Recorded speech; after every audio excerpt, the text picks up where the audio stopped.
Hello everyone, my name is Rachel. Welcome back to my channel. Today I am bringing you guys a little bit of a different video from me. So I initially got this idea from Brittany the Bibliophile. I will of course link her channel up in the cards above. She's one of my all-time favorite booktubers, but she has started doing this video series where each video talks about a specific book genre, and in her videos she talks about 5 books that she has read and she does recommend, and 5 books that she hasn't read that she really wants to at some point in the future. So I'm kind of taking that idea and running with it a little bit. I am going to recommend some horror novels to you guys, but I've actually already done a video where I recommended a ton of horror and thriller novels that will of course be linked up in the cards above. So I'm not going to spend too long talking about novels that I have read. This video is going to be a lot more about books that I'm interested in and kind of asking you guys for recommendations as well. So the horror genre, I think it's important to give a definition of what horror is first. So I found this on Goodreads. It says horror fiction is fiction in any medium intended to scare, unsettle, or horrify the audience. Historically, the cause of the horror experience has often been the intrusion of a supernatural element into everyday human experience. Since the 1960s, any work of fiction with a morbid, gruesome, surreal, or exceptionally suspenseful or frightening theme has come to be called horror. Horror fiction often overlaps science fiction or fantasy, all 3 of which categories are sometimes placed under the umbrella classification speculative fiction. So that was kind of a lot, but I think it's important to make the distinction of what horror actually is. I think all too often people think of the horror genre as books that are meant to just scare the reader and have all of these jump scares and things like that. But in my opinion, horror novels are more about unsettling the reader than they are about just giving jump scares and things like that, at least in the horror novels that I have read. I'm actually not the biggest fan of horror movies, and I think a big part of that is the jump scares. That is not my favorite thing in the world. I will say I like watching horror movies if it's with other people and we make a joke out of it. I can specifically remember a few years back in my gap year between undergrad and grad school, I was back home and one of my sisters was also living in the area. So we used to meet up for like late night movie dates, and we would always go see whatever horror movie was out at the time, and we would always laugh at them because there was nobody else in the theater usually, and we would just make a joke out of it, and that definitely made the experience more fun for me. But usually with scary movies, I'm gonna stick with more like psychological thrillers. I hate blood, gore, guts, anything like that. I literally can't stomach it. I will get nauseous. So that's kind of another reason why I don't love horror movies. But with reading horror fiction, it's a very different experience. Sometimes I feel like my imagination can only go so far, whereas if you're watching a movie, there's just images shoved in your face and you can't help but look at them. But when reading, I feel like your brain can kind of shut off certain things and like not go too extreme. I oddly find horror novels comforting, which is a very weird thing to say.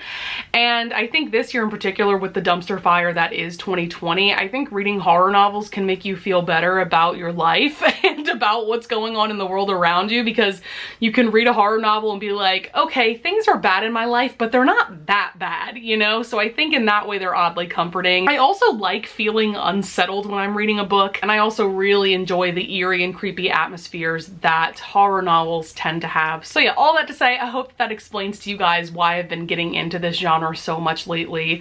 I didn't really start reading them until last month. I had read a couple before that in years past, but they were really few and far between for sure. So now I'm gonna give you guys some of my horror recommendations, some of my absolute favorite horror novels. Like I said, there's not that many because I haven't been reading this genre very long. First of all, I'm gonna talk about a couple of books that I read probably well over a year ago at this point. The first one was Baby Teeth by Zoe Stage. This is a book about a mother and a daughter. We have Suzette, the mother, and Hannah, who is her 6-year-old daughter, I think. And Hannah is like pure evil, pretty much. And she like hates her mother's guts. She loves her dad, but hates Suzette. And so we get their 2 POVs, and I thought the narrator for the audiobook did a phenomenal job of everyone's voices, not only Suzette's narration, but then we would get Hannah's inner monologue, and it was just so creepy and so well done. To me, this was like a Lifetime original movie in book form. Like, it's not the most high art in terms of horror or thrillers, but I was entertained the whole time, so I definitely recommend it. The other horror novel that I read a while back was Into the Drowning Deep by Mira Grant. This was one of the books that I mentioned in my horror and thriller recommendations video, so you may recognize it.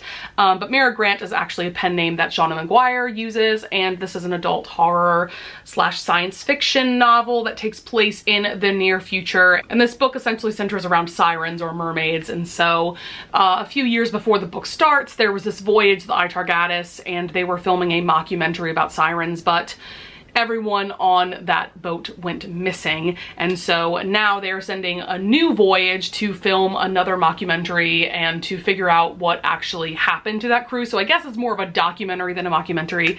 But yeah, this was so creepy. There's one scene in particular that really creeped me out. So they are essentially sailing all the way out to the Mariana Trench, which is the deepest point on planet Earth. And so they have these little submarines that can fit maybe 1 or 2 people. I think it's only like 1 person can fit in these things, and they are making like very deep dives down in the ocean. And so this character, who is actually deaf, she's making this deep dive all by herself, and of course she can't hear what's happening around her. All she has is her sight, and it was just such a creepy scene. Highly recommend if you love sci-fi horror. Another horror book I want to quickly mention is The Southern Book Club's Guide to Slaying Vampires by Grady Hendrix. I talk about this book all the time, so I'm not going to talk about it anymore. And then the other horror novels I want to quickly mention are books that I discussed in a particular weekly wrap-up that I did last month. I'll link that video up in the cards above, but the first one I want to quickly mention is Mexican Gothic by Silvia Moreno Garcia.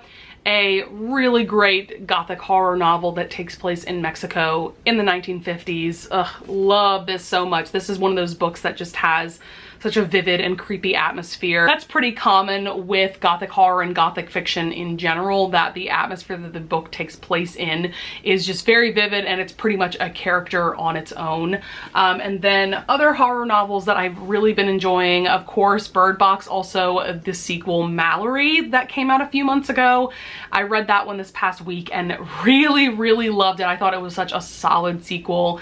Also, I'm going to quickly mention Bunny by Mona Awad. This isn't strictly a horror novel, but there's kind of horrific aspects to it. This is a very bizarre book, though. I wouldn't classify this as like strictly anything, like let alone horror. It's just its own thing. There's some dark academia involved. It's like Mean Girls meets Heathers, if you haven't heard me talk about this book yet. It's just so strange, and I loved every second of it, so I can't recommend it highly enough. Also, I Am Legend by Richard Matheson, if you want a classic sci-fi horror. This is just so well done, and it's only like 150 pages, so you'll blow through it. Also, if you want a recommendation for a short story collection, I highly recommend Slasher Girls and Monster Boys. This is an anthology of YA horror short stories, and there's some really great authors involved, such as Lee Bardugo, Jay Kristoff, Marie Lu. The list goes on from there, and I thoroughly enjoyed each and every story in that anthology. Yeah, those are some of my top favorite horror novels. Cannot recommend them highly enough. So now I want to talk about some books that I'm really interested in reading as soon as possible. A lot of these are actually 2020 releases, which is so exciting. The first one that I want to bring up is The Year of the Witching. This is by Alexis Henderson. This is one of the nominees for the Goodreads Choice Award for Best Horror. I quickly want to go on a tangent, though, about the Goodreads Choice Awards for like the horror category specifically, because I was looking at past years, and literally every year, whatever Stephen King writes, he always wins. And I just think that's such BS, because I know from people that I trust that his books have definitely gone downhill in recent years. Like, he's just definitely not as good of a writer as he used to be. So I just think that's BS that he always wins. Also, I have no interest in reading Stephen King novels, so please don't recommend them to me. He is a problematic human being, and I've just heard some things about his books that lead me to believe that they are not for me. So I'm just gonna leave it at that. So anyways, went on a tangent, didn't mean to, but it happens. So we're talking about The Year of the Witching. So this is like a fantastical horror novel that's set in like a puritanical society. The cover and kind of the synopsis gave me The Village vibes, if you remember that horror movie. And I think it's because it's just kind of a similar society that's going on, at least based off of what little I read from the synopsis. But I'm gonna read a little bit of the blurb for you guys. It says, a young woman living in a rigid puritanical society discovers dark powers within herself in this stunning feminist fantasy debut. In the lands of Bethel, where the prophet's word is law, Emmanuel Moore's very existence is blasphemy. Her mother's union with an outsider of a different race cast her once proud family into disgrace. So because of all of that, she's essentially doing her best to fit in and not stand out for any negative reason. Then it says, but a mishap lures her into the forbidden dark woods surrounding Bethel, where the first prophet once chased and killed 4 powerful witches. So this is giving me like Salem witch trial vibes and, like I said, The Village vibes. I've heard kind of mixed reviews about this one, but it just sounds so intriguing to me. I think I'm gonna really like it. The next horror novel that I'm interested in is The Only Good Indians by Stephen Graham Jones. And all I really know about this book is that it follows Native American characters, and this author has been called the Jordan Peele of the horror genre, so of course I'm drawn in right away. So it says, seamlessly blending classic horror and a dramatic narrative with sharp social commentary, The Only Good Indians follows 4 American Indian men after a disturbing event from their youth puts them in a desperate struggle for their lives. Tracked by an entity bent on revenge, these childhood friends are helpless as the culture and traditions they left behind catch up to them in a violent, vengeful way. That sounds awesome. I do recall reading this synopsis a while back and just being immediately drawn in. Again, I've heard some fantastic things about this book. Next up, we have Lakewood by Megan Giddings. Also, I want to say that The Only Good Indians was also nominated for the Goodreads Choice Award, as is this book. So Lakewood, let's see. This one is a startling debut about class and race. Lakewood evokes a terrifying world of medical experimentation, part The Handmaid's Tale, part the immortal life of Henrietta Lacks. When Lena Johnson's beloved grandmother dies and the full extent of the family debt is revealed, the Black millennial drops out of college to support her family and takes a job in the mysterious and remote town of Lakewood, Michigan.